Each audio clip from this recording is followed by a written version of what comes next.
markets in general are paying attention to these numbers. But today's numbers, the unemployment numbers came out. We're still double-digit unemployment right now.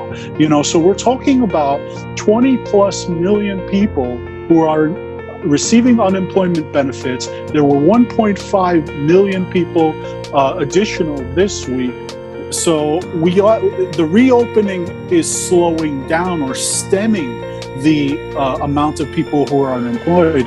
But at the same time, we're not seeing that big bounce back, that big hiring back that some people had been projecting in V-shaped coming back. So, we have to stay on top of these numbers. We have to see what are these pivotal states' response to the COVID-19. And we're also, on the good note, is that we're seeing states like New York are coming out of this, and we're about to go into phase 2. So, we have 9+ million people in the metropolitan area here. So that's a good sign that the numbers are lower, and this area is going to get back to, getting people back on the payroll. So I see that number going down a little further in the weeks to come. Yeah, the sectors that are being hit hard, the hardest are like your leisure, Carnival Cruise Lines, any luxury, the airline industry. This second thing coming in, it's not going to have that much of more of effect because those industries are down double digits. I mean, they're down over 12%. Respectively. So there's not much further that they can go. I mean, could they go down another 8 to 10%? Sure, anything's possible in this world.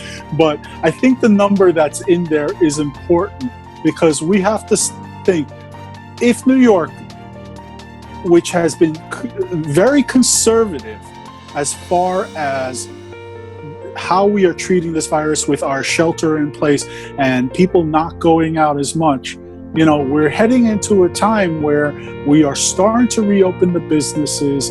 Hopefully people are not going to be, you can't control a person's behavior, but you hope that people do the right thing. People are going to want to start traveling again in the areas that are less affected. So, people are going to start taking vacation.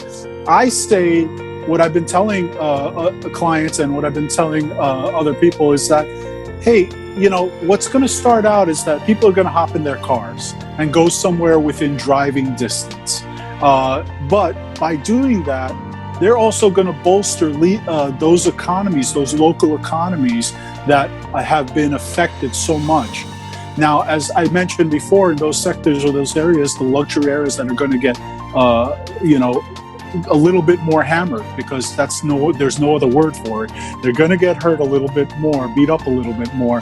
But at the same time, those are the areas that once the turnaround starts, the move on the upside is going to continue moving up for quite some time. And we should see anywhere, not only recovery to where its base was, but also anywhere between a 10 to 12% once things have finally stabilized in that sector. But it could take years. So I'm not betting the farm on that. I wouldn't go more into that area more than 5-6% at this point. I'm just not convinced it's over for them just yet. For 20 plus years, I've been hearing, is it too high? Is the price too high? And then all of a sudden it goes up another 1,000%. The leaders in their area, the high flyers in their sectors, destroy the competition by continually innovating. And when you innovate, you are miles ahead of your competition. And Apple is one of those companies that, the consensus with analysts and people across the street, you ask anybody's opinion, say they are the leaders in their sector until the competitor that is equally as strong comes along. Same thing with Amazon.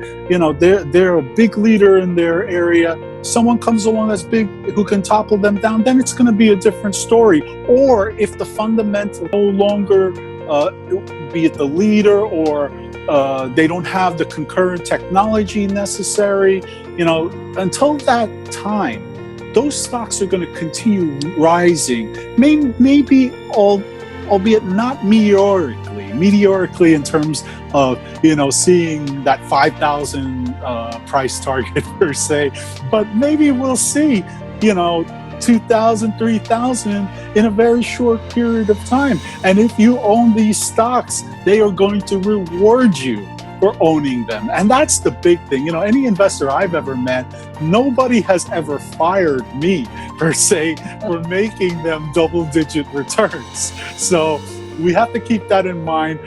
We also have to watch who are their competitors and who of those competitors is poised to be the next Apple, because you know what? I want to get in on those companies too. So there's no reason not to. We just got to do our investigations, and hopefully we all win, because those sectors just seem to be doing very well right now.